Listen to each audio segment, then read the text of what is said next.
Good morning. Welcome in to the Out of Bounds Show. Want to say happy Thanksgiving to you and your family. Enjoy the weekend. Football, food, family, friends. That's actually the order for some of you. But, yeah, it's going to be fun.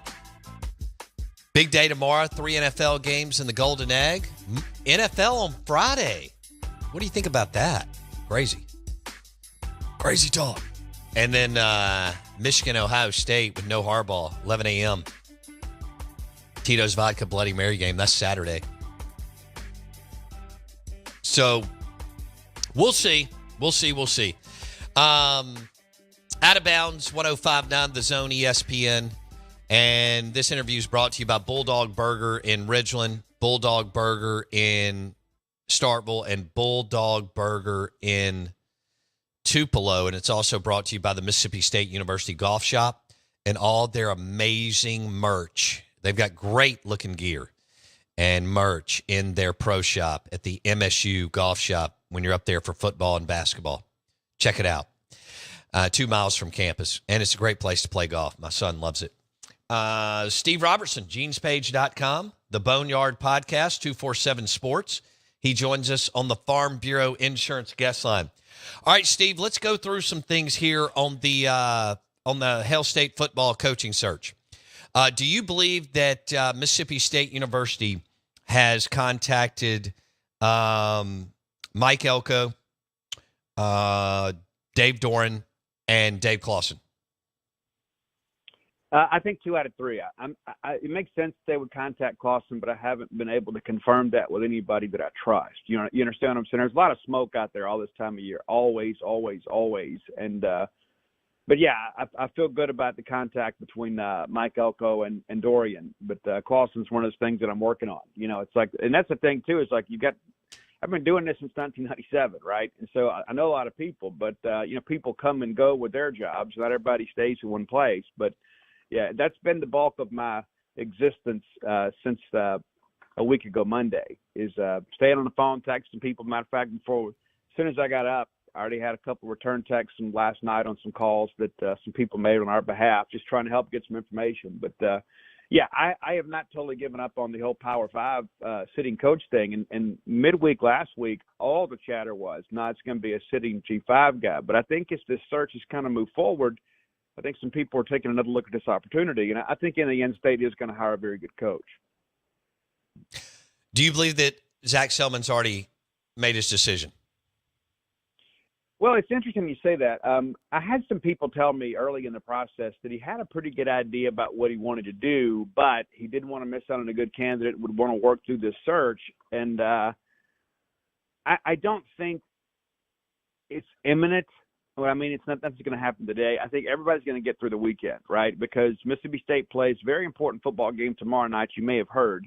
And then just about every coach that you're courting is going to play their regular season finale on Saturday. Sure. So I think we might start hearing some things as we get deeper into the weekend.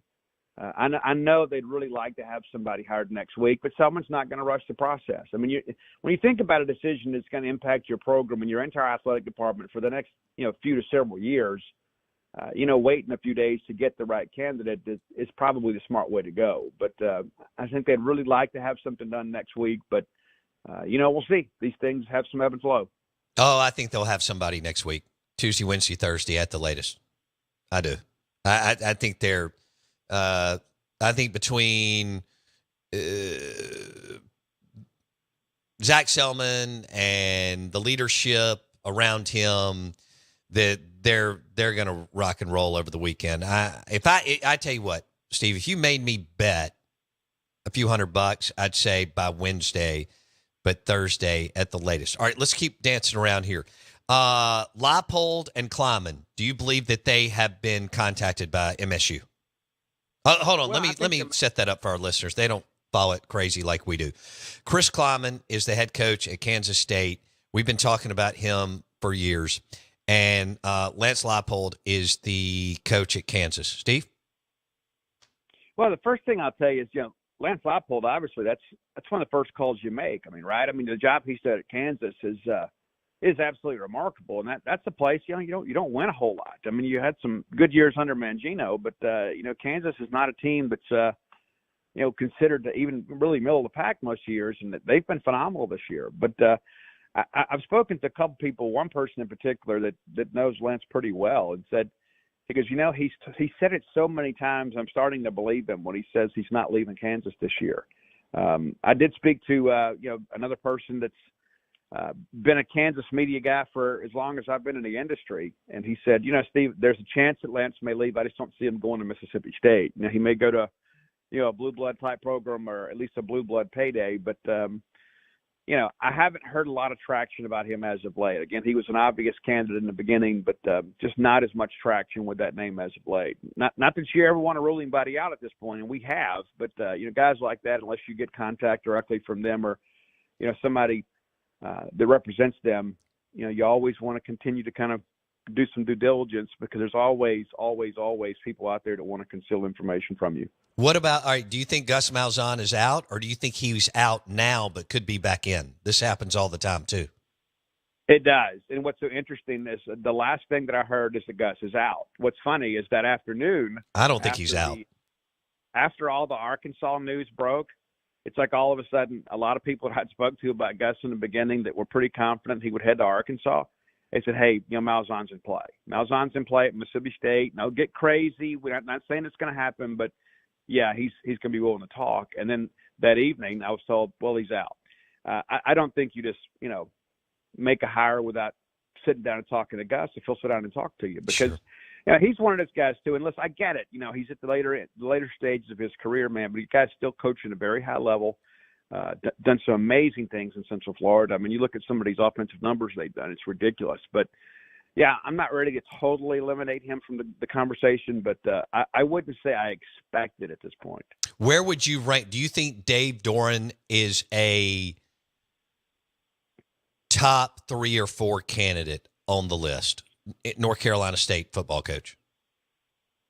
Well, I think it's tough to handicap the list, but I do believe Dave Doran has been contacted by Mississippi State officials, and I believe that's probably happened more than once.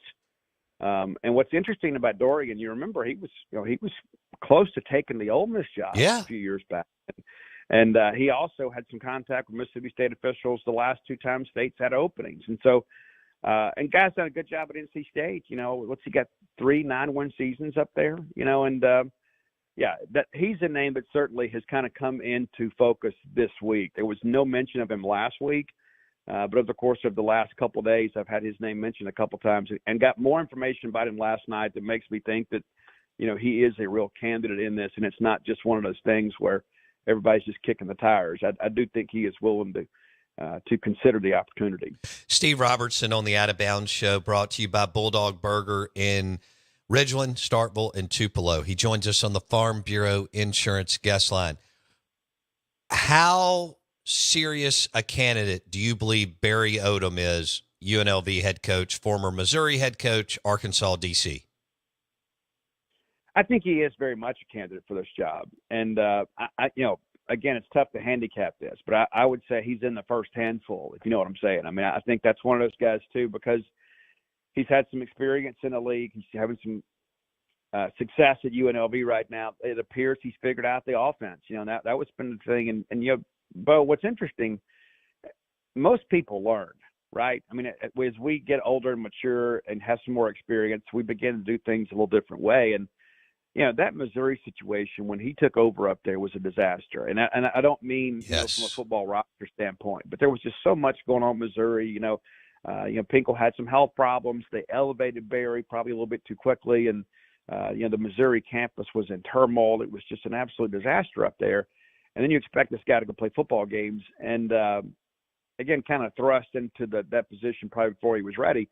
Goes to Arkansas, has a couple of really good years there. And if you talk to people at Arkansas, they'll tell you Barry Odom was absolutely invaluable to Sam Pittman. And I think that the Arkansas program reflects that, right? I mean, they said that Barry was doing some things kind of operationally within the building because Sam, had never been a head coach, and now all of a sudden he gets another opportunity, and they got a chance to win 11 games this year at UNLV. And, so I think as this process has evolved, I've really kind of come around to thinking, you know what, this might be a good option for Mississippi State. And again, I'm told by multiple parties that he is very interested in the job and is pursuing a job and politicking behind the scenes. All right. Steve Robertson on 105.9 The Zone, ESPN. GenesPage.com, 247 Sports. He's having a record month. I'm going to tee this up. And, you and I talk a lot. We agree to disagree some. We agree some. And I like that. Here's the way I look at Barry Odom. If Gus says no, here's my Barry Odom theory. All right. He's the modern day Jackie Sherrill hire. He's got a massive chip on his shoulder. He's a defensive guy, but knows how to hire offensive coordinators. Josh Heupel at Missouri and Brennan Marion at UNLV. Proof's in the pudding. Top 10 offensive scoring efficiency this year, Steve, at UNLV, out in the middle of nowhere. And he's got a little bit of an assassin mentality in him. All right. That's the way I frame it up. The modern day Jackie Sherrill hire for MSU. Your thoughts? Well, I can see where you're going with that, but the Jackie Sherrill name, carries a lot of credibility here in this part of the country, and certainly in this part of the state. The thing about people like that is when people have had a little bit of sense of failure, right? This guy got fired from his alma mater. That was his dream job, right? But you do a little research for this, and you begin to realize the circumstances were very challenging down there. But when you've had somebody that's kind of lost it all, or lost a position, or something that's very dear to them, they understand what that tastes like, and they will do whatever they have to do to avoid that going forward. Now, There's some people out there that are just completely incompetent, right? And there's some people that that just can't get it done, right? But when you've had some people out there, especially this is a guy that's had a lot of achievement, as a player, all in the game of football, and got put into a situation before he was ready. Those people have a tendency to work even harder the second go around because they know what it's like to fail. There are a lot of people, once they deal with adversity for the very first time, it changes them and hardens them and gives them a new lease on life. And so I would not in any way be against Barry Odom. I know the opinions are all over the place in our message board, as you can imagine. I mean, yeah, they're not happy with me either. You got a lot of subscribers that don't like me. I got a lot of subscribers who don't like me, But that's kind of part of the deal, man. It's like, it's a principles before personalities business, right? I mean, there's some people out there that, they go subscribe to a service or a website, decide to support to a friend or whatever, and I think we've evolved beyond that. I mean, we've never been bigger in our history. And, you're going to have some people that may not invite you over for dinner, but you're still happy to have their contributions to your community. Sure. And so that's just kind of part of the deal. But sure. But you talk to enough people, you can hear whatever you want, right? But I feel better about the search this week than I did last week. I really do, because I think. Why do you say that? Without tipping everything, why do you say that? I think they're talking to the right people. Okay. I think that's good deal. And I think that the interest is being reciprocated. How many times have we seen this in the past where it's like the pool of candidates gets worse over the course of the search? If you look at what's happened with this search over the last 10 days, the pool of candidates has gotten smaller, but the quality of the candidates in that pool has gotten better. And that gives me some confidence that Zach Selman's not going to have to go reach. I go back to something one of my best friends in the industry told me, because Mississippi State's in a sweet spot, because you're not going to have to reach, and you're not going to have to overpay. Yeah. Look, Zach Selman's sharp. You and I have both been around him. But you can't overthink it. You can't overthink it, and ADs do it all the time. Steve Robertson on the Farm Bureau Insurance Guest Line, brought to you by Bulldog Burger. This is the Out of Bounds Show. GenesPage.com, 247 Sports, and the Boneyard Podcast. And if you think my listeners and our text line, people are on crazy pills, Steve's subscribers are on the edge of their seat. But this is what makes it fun. And as Steve and I were talking about it, it's the passion that drives the success and them wanting to get back in the football game. They've been kind of lost since Joe Moorhead. Leach righted the ship a little bit, but can't keep going through these. Okay, if you had tell me Tell me who your top three are. Like who you would love to see. Realistic, even and throw in Gus. Who are your top three that you like the best as far as the candidates that you feel like MSU is targeting and has talked to or will talk to? Yeah, and that changes daily. It's True. funny how that works, right? But if you take the emotional investment out of there, it's like our business is dependent on Mississippi State's success. It's funny, coaching searches are the best thing ever for business. But as you said, it's that passion of the fans. That's why people want to come to the SEC. It's because of all of that, right? It's not just the paycheck. You want to go coach and play sports in a league where people care. I kind of like it to baseball just a little bit, then I'll answer your question. It's like, listen, Nick Mangione's a friend, but they have a kid that goes up there and has a bad outing in a midweek game in front of 300 people in Lexington. Nobody cares. You come out here at Mississippi State and you throw a couple of gopher balls to Louisiana Monroe, people are losing their minds. Sure. Because it matters. It absolutely matters. But, I think Gus would be a lot of fun. I mean, I don't know how realistic that is, but I think Gus would be a lot of fun to cover. I think Gus is another guy, too, that would like another opportunity to get back in the league. And, it just depends on who you talk to. But I think I got some friends that covered Malzahn, and they said he treated them incredibly. And I think that would be fun.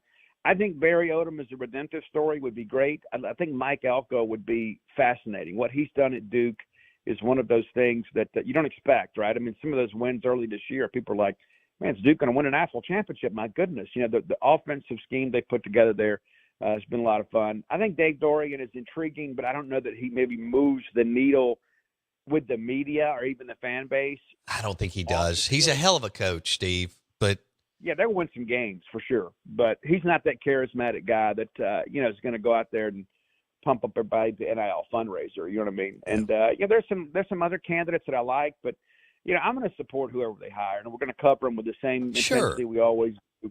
But I just think State right now is in a good place, and I know they want to get this thing resolved.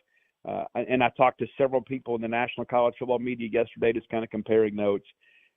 I think State's going to end up getting some really good press out of this nationally in college football because of how he's gone about this search. And there are a lot of people, even for a young athletic director, that have a lot of respect for him and like how he does things. And ultimately, these searches are all judged on who you hire. It doesn't matter who you talk to, who you interview, who you have your search firm vet out. It's about who you hire. And so a lot of people are like, well, Steve, how do you think the search is going? And it's going like all the rest of them, But until this thing is over and you've identified a hire and you walk out there and hand some college football coach a cowbell, you don't get any points for that. I agree. All right, just for our listeners and everybody post this, Steve just said Dan Mullen's going to be the next head football coach at Mississippi State. No, it's Lane Kiffin. What are you talking about? That's the mystery candidate we've been sitting on the whole time. Rivalry week. Got to get your dig. Lane Kiffin woke up this morning and said, "You know what, guys? These guys in Starkville are right. I think, hey, I'm gonna take my visor. I'm gonna trade it in for a cowboy hat. I'm gonna take these flip flops off. I'm gonna get some cowboy boots, and I'm gonna march. When I go down to Starkville, I'm just bringing Juice and everybody because he's really a hunting dog and he's not a porch dog. We're gonna turn this thing loose and we're gonna go to Starkville. I love it. That's what. So I had to get one more comment in. So yeah. All right. I started to add a hot board just for the fun of it this week because it's rivalry. But, yeah. That'd be anyway, great. Looking forward to the ball game tomorrow night. Okay, I think it's going to be a massacre. But yeah, you know who you should add to the hot board? This would be fun. Add like Matt Luke. That would be people would go nuts over that. Who? No, he's not going to add Moorhead. That wouldn't even be fun.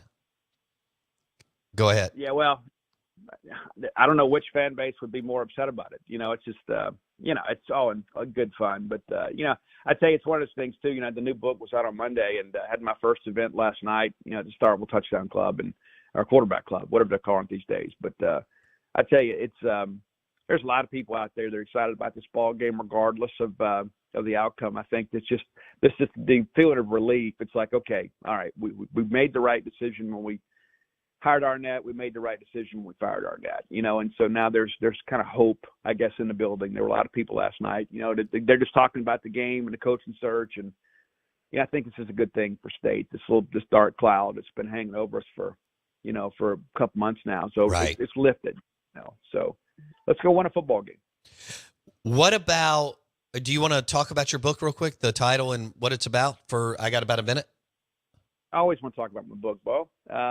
Brand new book, When the Bottom Falls, and came out Monday, and they're just getting it distributed out to stores now, and I'm sure we'll be down there in Lemuria, but you can order it whenthebottomfalls.com, and if I make it to December 10th, it's 32 years clean and sober, and that's kind of what the book is about. It's about my pathway to sobriety and the things that I've done to stay there, and I think it's important that we share those kinds of stories. There's so many things that people don't want to talk about. It's like I grew up in South Mississippi. We never wanted to talk about anything unpleasant, but there's a ton of unpleasantness in life. And so very transparent, open. There's some people in my family that will read this book that will learn some things about me they never knew.